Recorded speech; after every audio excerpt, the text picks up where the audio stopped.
The moment I shook his hand, I already knew. Not suspected, not guessed, knew. He smiled at me, the way men smile when they think they're invisible. Easy, relaxed, the kind of smile that only works if the other person doesn't know what you know. His grip was firm. His eye contact was steady. He had clearly practiced being casual around me without ever having met me. That alone told me everything I needed to confirm. My wife stood 2 feet to his left. She was holding a glass of wine she hadn't sipped in 10 minutes. Her smile was slightly too wide. Her posture was slightly too still. She was performing calm, the way people do when they're afraid of what their body might give away if they stop concentrating. "This is Marcus," she said. "We work together. He's been on the Henderson project with me for the past few months." I nodded. I said it was good to meet him. I meant neither of those things. What I didn't say was this. I had seen his name on her phone 6 weeks ago. I had read enough of a message thread to understand exactly what kind of coworker Marcus was. I had spent the time since then doing everything except falling apart. I had made phone calls she didn't know about. I had sat across from a lawyer in a quiet office and asked calm, specific questions. I had started sleeping next to a woman I was already beginning to grieve while she had no idea the clock had started. And now, here he was, in person, smiling at me. There is something deeply strange about meeting the person who has been in your marriage without your permission. You've thought about them in abstract. They've existed as a name, a pattern, a shadow in your own home. And then suddenly, they're standing in front of you with a drink in their hand, and they're just a person. Ordinary, unremarkable. And somehow, that makes it worse, not better. I didn't confront him. I didn't confront her. I smiled, made small talk, and spent the rest of that evening watching them both from a position they didn't know I occupied. That position had a name. It was called knowing. And for the first time in months, I felt something settle inside my chest. Not peace, exactly, but steadiness. The kind that comes when you stop waiting for proof and start deciding what you're going to do with it. This is the story of how I got to that room, what it cost me to stay quiet, and what I chose to do once the silence had done its job. My wife's name is Claire. We met 11 years ago at a work conference neither of us wanted to attend. She was in marketing, I was in operations. We ended up at the same table during a lunch break that ran long, and we talked until the afternoon session started without us. I remember thinking she was sharp, direct, the kind of person who said what she meant and didn't dress it up. We dated for 2 years before I proposed, married for 3 before we bought the house. No children, which was a conversation we'd had more than once and never fully resolved. We had built a life that looked solid from the outside, and mostly felt solid from the inside. A mortgage, 2 cars, a shared calendar with color-coded entries, weekend routines, a kitchen we renovated the year before everything started to shift. I was not a perfect husband. I want to be clear about that. I worked long hours during a stretch in year 4 that put real distance between us. I was distracted in ways I didn't fully recognize until she pointed them out.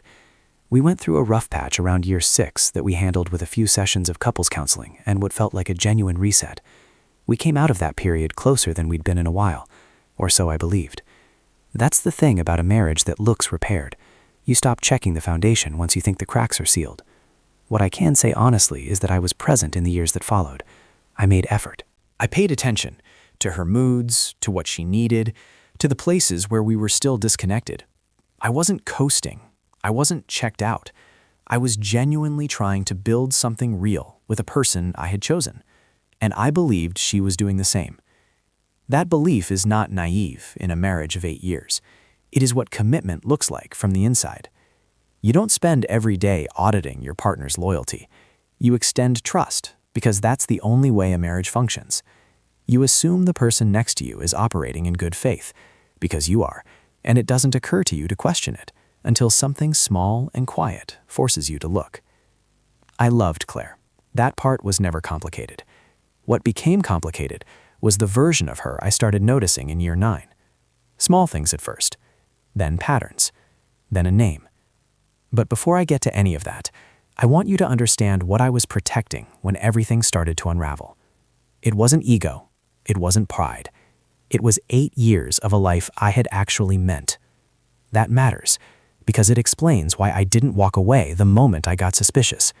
And it explains why, when I finally did decide to leave, I made sure I did it right. 9:11 a.m. The first thing I noticed was the phone. Not in a dramatic way, not in a way I could have pointed to and said, "There, that's the moment I knew something was wrong." It was quieter than that, subtler, just a shift in habit that didn't match anything that had changed in our lives. Claire had always been relaxed about her phone around me. She'd leave it on the counter, face up. She'd read messages out loud if they were funny. She'd hand it to me to look something up without thinking twice. That was just how we operated. No suspicion built into it, no rules around it, just two people who had nothing to hide from each other. Then sometime in the fall of last year, that changed. The phone started coming with her. To the bathroom. To the kitchen when she got up in the middle of the night. It moved from the counter to face down. The screen started requiring a passcode that I didn't know had been set. None of these things happened all at once. They crept in over weeks, and each one, individually, had an explanation that I was willing to accept. She mentioned a difficult client situation once, said she'd been getting late messages and didn't want to be disturbed. That explained the bathroom habit, I told myself. The passcode was probably just a phone update that defaulted to required one. The face-down screen, that could be anything. I accepted each explanation because I was looking for reasons not to be suspicious. That's what trust does when it's established over years. It doesn't collapse at the first strange signal. It bends. It finds alternative readings. It protects itself because the cost of being wrong in the suspicious direction feels higher than the cost of being wrong in the trusting one. But the phone was only part of it. The other part was how she started coming home. For most of our marriage, Claire came home and decompressed out loud. She'd walk in, drop her bag, and within 10 minutes she'd be telling me about her day. Not every detail, but the shape of it, the frustrations, the small wins. It was one of the things I genuinely valued about us, that easy exchange at the end of the day that kept us connected even when life was busy. That stopped too. She started coming home quieter, more contained. She'd ask about my day before I could ask about hers, which redirected the conversation in a way that felt intentional in hindsight. When I did ask about her work, the answers got shorter, vaguer. She wasn't cold exactly, just elsewhere. Like part of her attention was being held somewhere I couldn't see. I told myself she was stressed, that the Henderson project she kept mentioning was demanding more than usual. That everyone goes through phases of emotional withdrawal, and this was just one of those seasons.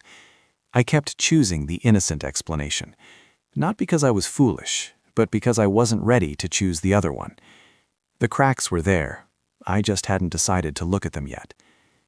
The name came up for the first time on a Thursday evening in September. We were having dinner, and Claire was telling me about a presentation that had gone well at work. She was animated in a way she hadn't been in a while, genuinely pleased, talking with her hands, the kind of energy that used to be more common between us. I was glad to see it. I leaned into the conversation. I asked questions. And then she said it. Marcus actually helped me restructure the opening. He has a good eye for that kind of thing. Marcus dropped into the middle of a sentence like it belonged there, like it was a name I already knew, like it required no introduction. I didn't react. I asked a follow-up question about the presentation. She answered it. The conversation moved on. But the name had landed somewhere in the back of my mind and stayed there. I wouldn't have thought much of it if it had stopped there. It didn't stop there. Over the following 2 weeks, Marcus appeared in conversation 4 more times, always casually, always as a professional reference. He had good instincts in meetings. He had flagged a problem with a client file before it became serious. He was sharp, apparently. Reliable. The kind of colleague you mention because they keep making themselves worth mentioning. Each time, the name arrived with the same practiced neutrality. No weight on it. No change in her pace or tone. If anything, that consistency started to feel like its own kind of signal, because casual references to colleagues don't usually maintain that level of evenness. People either mention coworkers with irritation or enthusiasm or humor. They don't usually mention them with such careful, level calibration. I started paying attention to her face when she said it. Not in a way she would notice, just a slight shift in my own focus, watching for the micro-expressions that people can't fully control even when they're controlling everything else. The slight tension around the eyes, the almost imperceptible pause before the name. The way her gaze would move just slightly off mine for the half second it took to say it, and then return to normal. Small things. Things I could not have defended as evidence if asked to explain them. But they were consistent.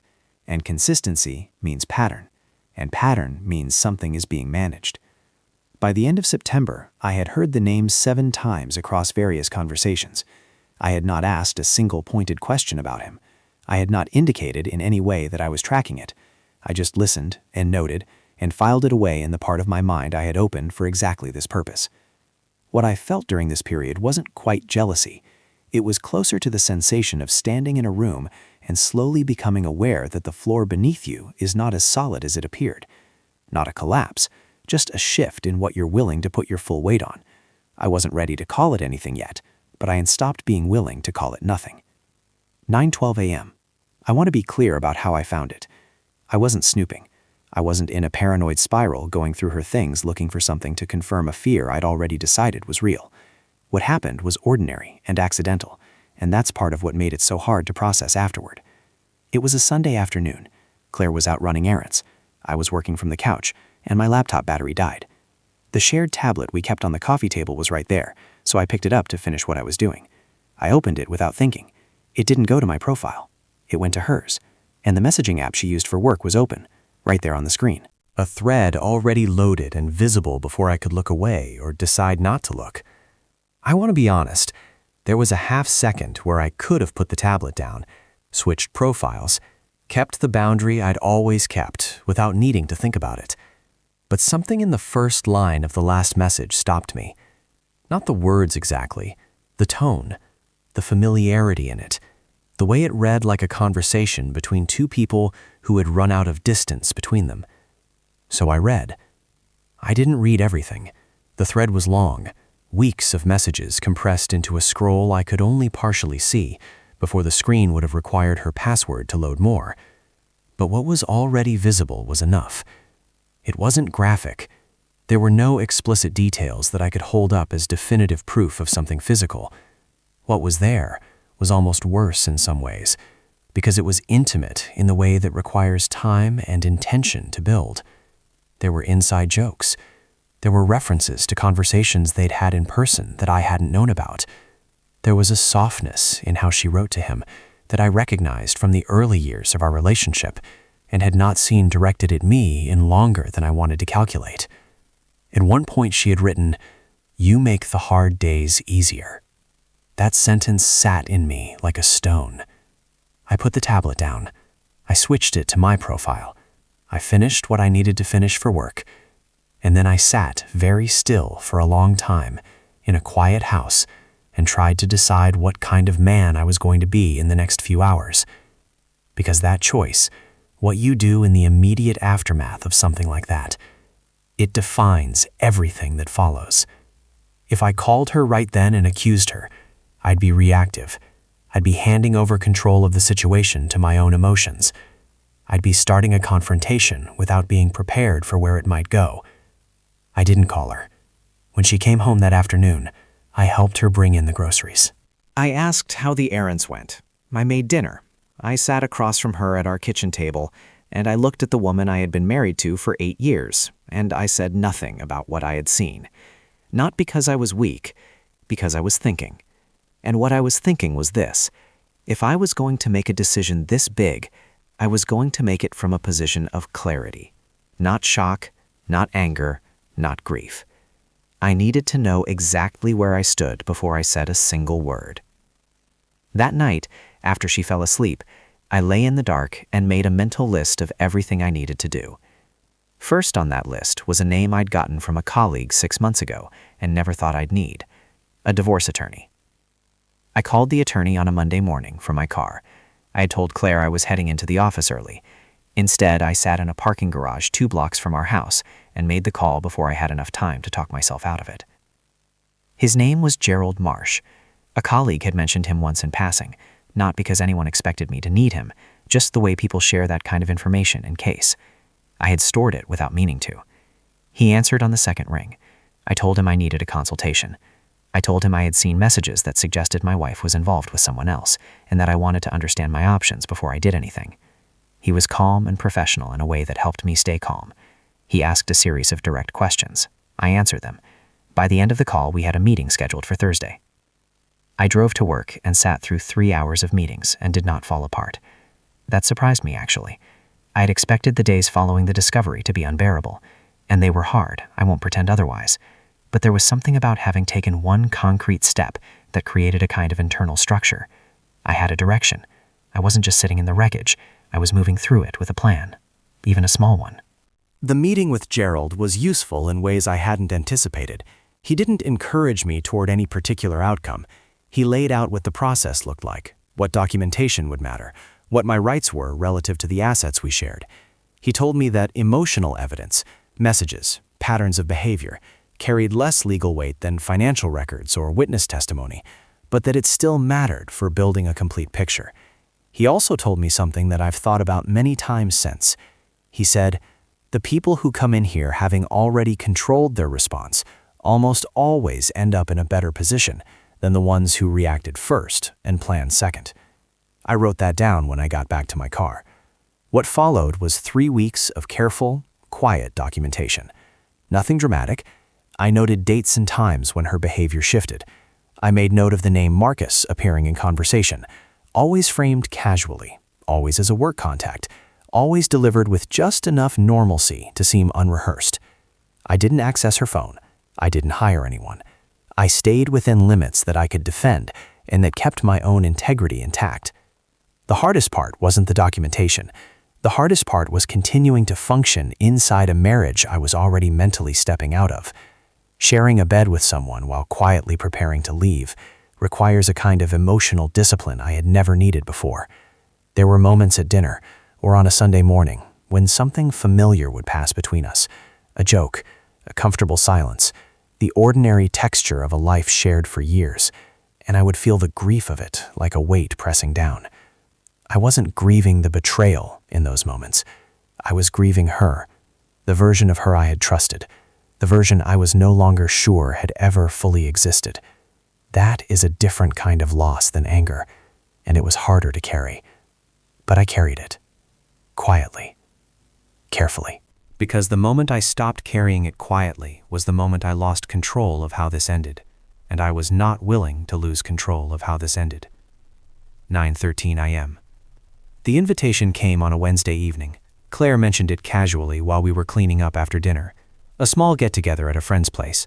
A few people from her office, she said. Relaxed, informal, just drinks and food on a Friday night. She framed it as something she almost didn't want to bother me with, which in hindsight was deliberate. "You don't have to come if you'd rather stay in," she said.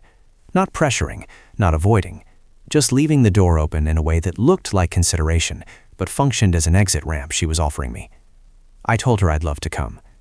The pause that followed lasted less than a second, but I felt it. "Great," she said, and she smiled, and she turned back to the dishes. I stood there drying a pan and thinking about that half-second pause. That was the moment I understood she hadn't expected me to say yes. She had been hoping I'd take the out, which meant my being there complicated something, which meant someone at that gathering was a complication she hadn't planned for. I already knew who. What I didn't know yet was how she planned to handle it, whether she would keep Marcus and me on opposite sides of the room all night, whether she would introduce us at all, whether she would try to manage the situation so smoothly that nothing looked like anything. The answer, as it turned out, was the most confident option. She introduced us directly, casually, with a smile, which told me she had decided that the safest move was to act like there was nothing to hide, because anyone trying to hide something would keep us apart. It was actually a smart instinct. It just didn't account for the fact that I already knew. The days between Wednesday and Friday had their own particular weight. I went through the normal motions of the week. Work, meals, evenings on the couch, but everything had a quiet intensity under the surface. I was aware of each ordinary moment in a way I hadn't been before. The way she laughed at something on television, the way she asked if I wanted coffee in the morning. Small domestic gestures that were either genuine or performance, and I could no longer tell which. I think that uncertainty is one of the cruelest parts of this kind of betrayal. It doesn't just damage the present, it reaches back and makes you question the texture of everything before it. You start to wonder which moments were real and which ones were maintenance, and you can't unknow that question once it's in your head. I chose my clothes carefully on Friday evening, not to impress anyone, but because I wanted to feel composed, controlled, like a man who had his footing. Claire looked genuinely happy as we drove to the party. She talked about the people who would be there. She mentioned Marcus once in passing as part of a list of names. Her voice didn't change when she said it. Mine didn't either. We pulled up to the house. We walked in together, and I smiled at everyone and shook hands and accepted a drink and waited for the moment she would turn to me and say the words I had been prepared for since Sunday 3 weeks ago. This is Marcus. The house was warm and loud in the way that Friday night gatherings tend to be. About 15 people spread across a living room and a kitchen that opened into each other. Music low enough to talk over. The kind of event where everyone is 2 drinks in by the time you arrive, and the conversation is already flowing. I knew a few faces from previous work events Claire had brought me to. I shook hands. I smiled. I moved through the room with her beside me. For the first 40 minutes, Marcus wasn't there. I noticed his absence the way you notice a missing piece when you already know the shape of the puzzle. Claire was relaxed in a way that made sense. He hadn't arrived yet, so there was nothing to manage. She introduced me to a few colleagues, laughed at the right moments, touched my arm twice in a way that felt like habit rather than affection. Then I saw her posture change. It was subtle, a slight lift in her shoulders, a recalibration of her expression. Not dramatic, just a shift into something more deliberate. She was facing away from the door, but she had registered something behind her. I turned just slightly, the way you do when you're pretending to look at something else. Marcus had walked in. He was average in almost every way, medium height, decent looking without being remarkable. The kind of man who reads as confident in a room because he moves like he belongs in it. He scanned the space, spotted Claire, and something easy and familiar passed across his face before he got it under control. It took him 4 seconds to get control of it. I counted. Claire excused herself from the conversation we were in and drifted toward him in a way that was designed to look natural. She said something to him. He laughed. Then she turned and brought him back toward me in the small group I was standing with, and that's when it happened. "This is Marcus," she said. "We work together. He's been on the Henderson project with me for the past few months." I extended my hand. He took it. His grip was firm. His smile was easy. His eye contact was exactly calibrated, friendly enough to seem normal, not so long as to seem nervous. He was good at this. I'll give him that. He had clearly thought about how this moment might go and had prepared for it. What he hadn't prepared for was a version of it where I already knew everything. "Good to meet you," I said, and I meant nothing by it and everything by it simultaneously. We made small talk for approximately 4 minutes. He asked what I did. I told him. I asked about the Henderson project with just enough genuine-sounding curiosity that Claire's expression relaxed slightly. She thought I was buying it. She thought the introduction had landed cleanly, and the hardest part of the evening was behind her. I let her think that. For the rest of the night, I was pleasant and present, and gave nothing away. I watched them without appearing to watch them. I noted the careful distance they maintained, slightly more than natural for 2 coworkers at a casual party, the deliberate way they avoided being in the same small group for too long. The one moment near the kitchen where they stood close for just a few seconds before one of them shifted away. Small things, but I had learned to read small things. On the drive home, Claire was quieter than she'd been on the way there. Not suspicious quiet, more like someone exhaling after holding tension for hours. She said it was a good night. I agreed. She said Marcus was nice, didn't I think? I said sure, he seemed fine. She looked out the passenger window and said nothing else. I kept both hands on the wheel and drove us home, and felt underneath everything the strange and heavy calm of a man who knows exactly where he stands. The week after the party moved slowly. I went to work. I came home. I made the kind of small talk that keeps a surface intact. But underneath all of it, I was finishing what I had started, tying off the last loose ends before I said anything out loud. The first call I made was to Gerald. I gave him a brief account of the dinner party, not because it changed anything legally, but because it confirmed the timeline I had already established. He told me we were in a clean position. The paperwork we had prepared was ready to move forward whenever I gave the word. I thanked him and told him I'd be in touch by the end of the week. The second call was harder. His name was David, my oldest friend. We had known each other since college and had maintained the kind of friendship that survives long gaps because the foundation of it is solid. I hadn't told him anything yet, partly because saying it out loud to someone who knew us both made it more real, partly because I hadn't been ready to be seen in the middle of it. I called him on a Wednesday evening from my car, which had become my phone booth for conversations I couldn't have inside the house. I told him everything, start to finish. The tablet, the messages, the attorney, the party, the handshake.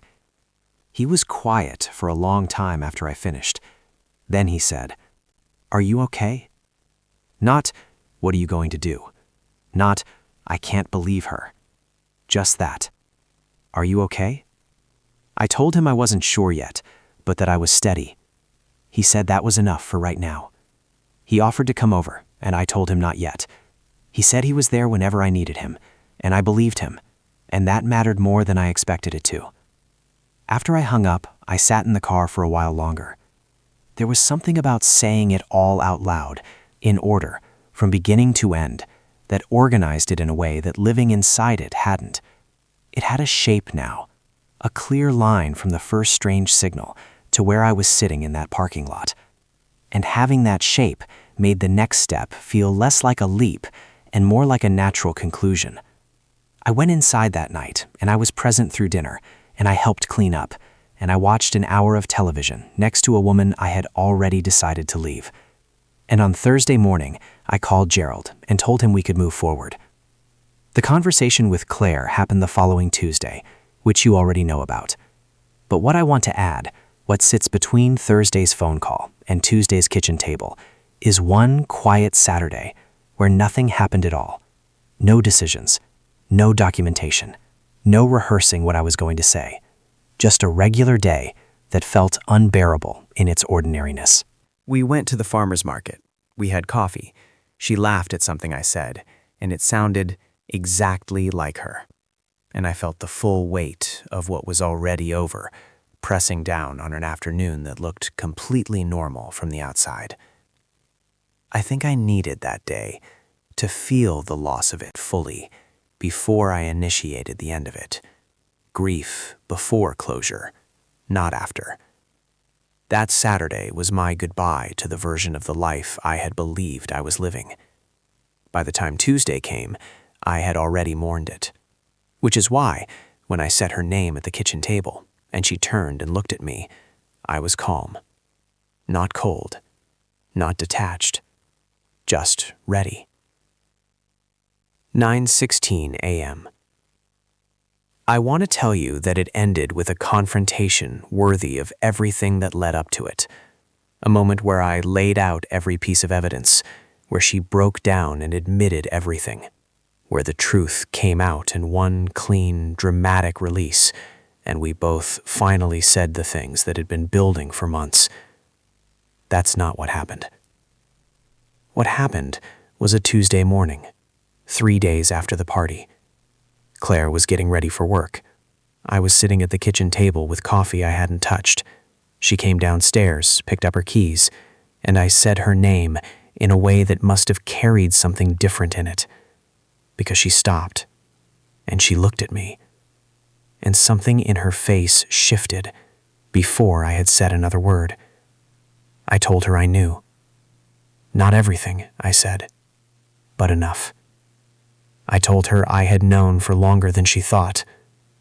I told her I had already spoken to an attorney. I told her I was not saying any of this in anger, and that I was not going to argue or demand explanations she had clearly already chosen not to give me. She stood very still by the door. Then she asked how long. I told her. The color moved out of her face slowly, the way it does when someone is recalculating everything they thought they had managed. She had believed she was in control of the timeline. She had believed she was the one deciding when and if this conversation would happen. Understanding that I had been several steps ahead of her for weeks, that shifted something in her that I could see but cannot fully describe. She didn't deny it. She started to say something about what it meant and what it didn't mean and how it had happened. And I told her gently that I didn't need that conversation right now. Maybe ever. Because the details weren't going to change the decision I had already made. She asked if the decision was final. I told her it was. What followed was not a single explosive moment, but a slow and painful unwinding that took several weeks. Lawyers, paperwork, the practical and deeply unglamorous process of separating a life that had been shared for 8 years. Who keeps what gets divided, the house, eventually listed, the shared calendar, quietly dismantled entry by entry. Claire moved out first. We were civil. Not warm, that was gone, but civil, which felt like the most dignity available to both of us under the circumstances. I am not going to tell you I came out of this undamaged. The version of me that existed before that Sunday afternoon with the tablet is not fully recoverable. Something about sustained betrayal, especially the quiet, gradual kind, changes the way you read the world. You become more careful, more observant, less willing to extend trust on faith alone. I don't know yet whether that's wisdom or damage, probably some of both. What I can tell you is this: I did not lose myself in it. I did not react from a place of rage and hand the situation to my worst instincts. I made hard decisions slowly and carefully, and with my integrity more or less intact. And when I sat across from Gerald Marsh to finalize the last of the paperwork, he told me I had handled it about as well as a person could. I don't know if that's true.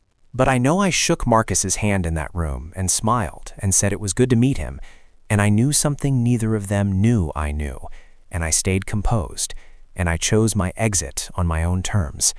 That part I'm sure of. Some things, once broken, don't get rebuilt.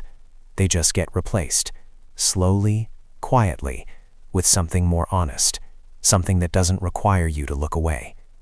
That's where I am now, and for the first time in a long time, I can say that without flinching.